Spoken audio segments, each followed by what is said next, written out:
Many thanks to Squarespace for sponsoring this week's video. So I promise this is the last video with reference to my recent workshop in Greenland. I just wrapped up, but so much good information comes out of these workshops that I want to share with you here. So it's no surprise, as I've made it very, very clear exactly how I feel about the enhancements to the masking capabilities within Lightroom. I find that the combination of results plus ease of use to be industry leading, but there's one tool within Lightroom's masking capabilities that's constantly overlooked.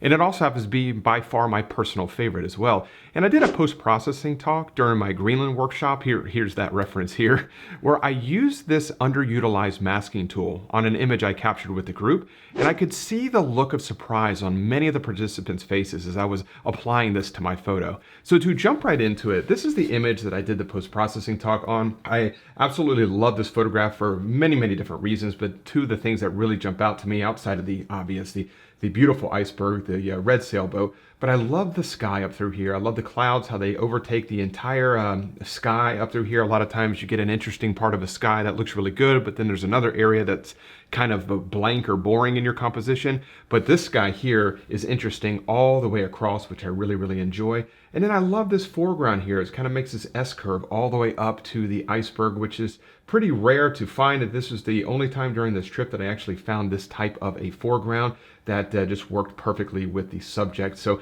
I really love so many different elements of this photograph, but there was one really big issue that I was having when I went to post-process this image, and this masking capability completely solved it. So for this photograph, and let me just show you where we started here. So these are just some of the kind of basic adjustments that I applied to this photograph. I did put a couple of masks on here already, one for the sky. Let me just toggle this on and off so you can check it out. This is the sky. And this is just for a little bit of additional side light right through here, a radial filter. And as I toggle both of these on and off, you can just see what that is done right there. So not a massive change, and then I'll toggle the entire edit on and off just so you can see. So this is where it started raw, and this is where we're at right now. So here is the problem that I'm having. The two main elements of this photograph is one, of course, a sailboat, and then the other is the iceberg. And both of them, well, the iceberg is a little underexposed, and it's definitely a little bit too blue for my liking. And the sailboat is a little bit lost as well. It's underexposed and it's lacking a little bit of detail. And I really want to make sure that those two elements of my photograph really pop, really jump off the screen. So if I want to, remove some of this blue color to the iceberg and I want to kind of really brighten it up, I guess I could just kind of bump up the shadows quite a bit.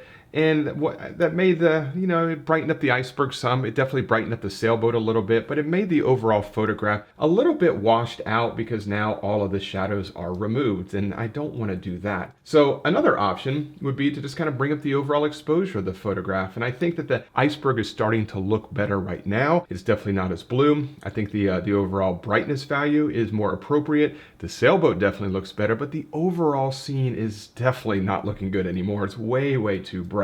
So in this very, very common scenario, what do you do? And this is where this incredible masking capability really comes into to effect, or really comes in handy, I should say. So if I come up here to the masking section, let me just kind of open this up right here, and let's create a new mask. And I'm going to come down here to objects.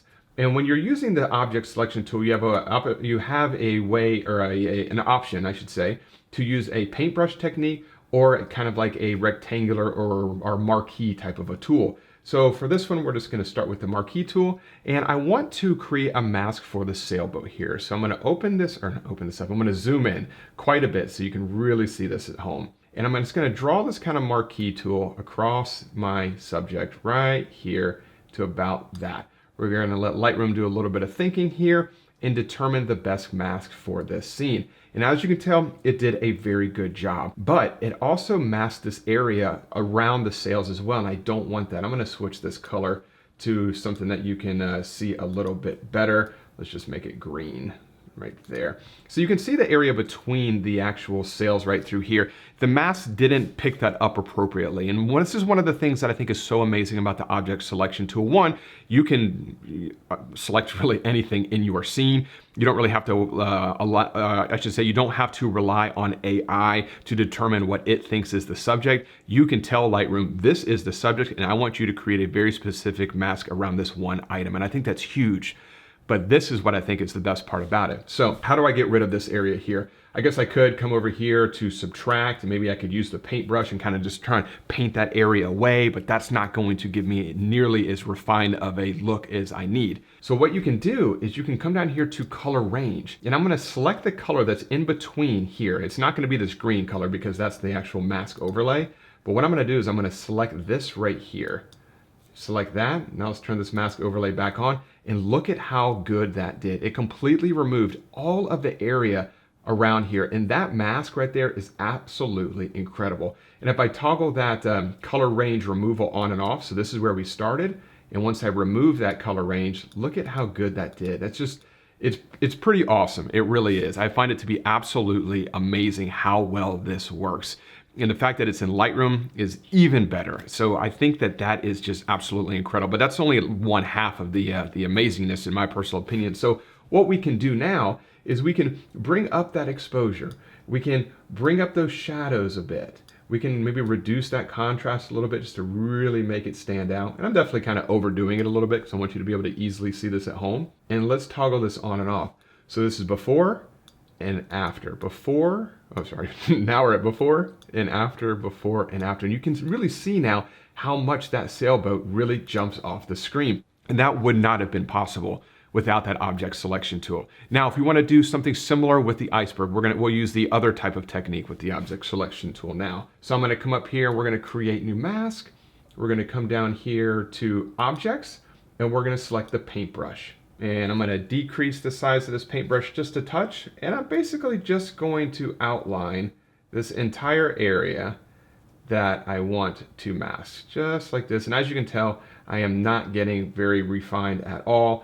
I'm clearly outside of the lines, and we're just going to go ahead and let Lightroom decide exactly what that is, what the object is. And as you can see, it did an absolutely incredible job identifying this. And now we can come back here, we can bring up the exposure a touch, we can come over here to the white point, we can brighten that up to about maybe right here. Let's bring down the saturation, nothing to like this right here, but we're going to bring it down a fair amount because I want to remove a lot of that blue color cast to it. This is definitely in blue hour, so everything had that kind of blue tone to it, especially the white iceberg. So the iceberg took on way too blue of a tone, and I want to kind of neutralize that a little bit and at the same time brighten it up. So I'm going to bring up this white point a fair amount, maybe reduce that exposure just a little bit. We could even bring up the highlights some. Maybe we'll come down here to clarity, and nothing insane, but we can pop up that clarity a little bit, just give it a little bit of contrast, a little bit of texture to that area. And let's toggle that on and off. So this is before and after, before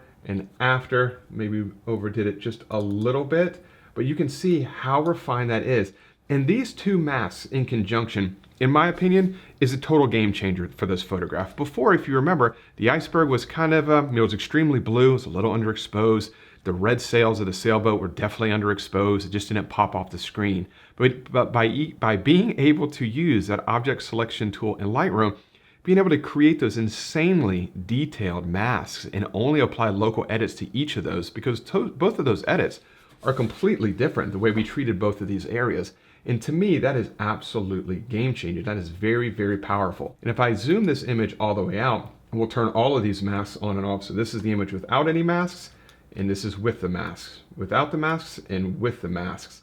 And let's close this down, and let's toggle the entire edit on and off. So this is before and after, before and after, and now you can really see how the iceberg really jumps off the screen. The sailboat definitely pops off the screen as well, and it just, obviously, we did that super, super fast as well. So I personally find that the object selection tool inside of Lightroom is probably my favorite. I don't even know why I said probably. It definitely is my favorite. It is my go-to tool for masking any photographs. I use it constantly, even if you're just masking a rock or maybe a small cactus or a flower in a scene. I am always using that object selection tool, either using the rectangular marquee option or the paintbrush option. And it has never steered me wrong. And I hope that if it's not something that you're currently using now, I hope you test it out on some of your photographs. Now, before I do wrap up this week's video, I just want to say a massive thank you to the longtime sponsor of the channel, which is Squarespace, who I use for all of my website and e-commerce needs. Squarespace provides a robust and beautiful online platform to develop your website. You can showcase your photography using Squarespace's professional portfolio designs and display your work using customizable galleries in order to make it your own. And with Squarespace's online store feature, you'll have access to all the tools you'll need to start selling your physical, digital, or service products online immediately. You can even use Squarespace's new asset library so you can upload, organize, and access all your content from a single place in order to easily find and use them across the entire Squarespace platform. So if you're looking to start a new website or possibly upgrade your current website, check out squarespace.com/Mark Denney for a free trial and 10% off your first purchase. So